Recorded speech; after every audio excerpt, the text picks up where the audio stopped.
அதாவது நண்பர்களே 2013லையும் சரி 15லையும் சரி சவுத் ஆப்பிரிக்கா இந்தியாவுக்கு வருவானுங்க, இந்தியா சவுத் ஆப்பிரிக்காவுக்கு போவானுங்க. ஆனால் அந்த 2 ஓடிஐ சீரீஸ்லையும் மாறாத ஒரு விஷயம் என்னன்னா, ஒரு 4-5 பேர் சேர்ந்து இந்தியாவை மண்டை கொட்டுவானுங்க. அதில் ஒரு குட்டி குழந்தை இருந்துச்சுங்க. அது குழந்தை இல்லை, ஆக்சுவலாக பீஸ்ட்டு. தொடர்ந்து 3 செஞ்சுரிலாம் போட்டுச்சு அந்த சீரீஸ். நான் பேசிட்டு இருக்குது வேற யாரும் இல்லை, த கோட் குயின்டன் டி காக் தான். இந்த சன்னப்பாயெல்லாம் என்னடா பண்ணிட போறான்னு தான் நினைச்சிட்டு இருந்தானுங்க.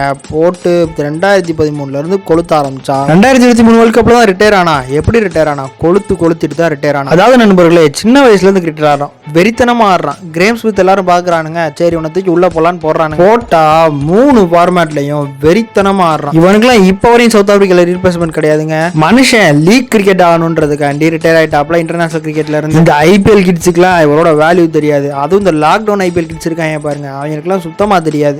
எந்த ஃபார்மேட்டா இருந்தாலும் சரி, எந்த பிரான்சைஸ் கிரிக்கெட்டரா இருந்தாலும் சரி, வெறித்தனமா ஆடுவாப்ல. டெஸ்ட் ஓடியெல்லாம் பார்க்க மாட்டான், 100 ஸ்ட்ரைக் ரேட்ல தான் ஆடுவான். T20லாம் 140க்கு மேல போயிடுவான் ஸ்ட்ரைக் ரேட்ல. முக்கியமா ஹாசிமம்ல டிகாக் காம்பினேஷன் வெறித்தனம். உங்களுக்கு டிகாக் பிடிக்கிறான், நம்ம சேனலை சப்ஸ்கிரைப் பண்ண மறந்துடாதீங்க கைஸ். என்னதான் உடனே ரிட்டைர்மெண்ட் அனௌன்ஸ் பண்ணியிருந்தாலும் மனசு கேட்காம திருப்பி வந்து கொளுத்துன்னு கொளுத்திட்டு இருக்காப்ல டிகாக்கு.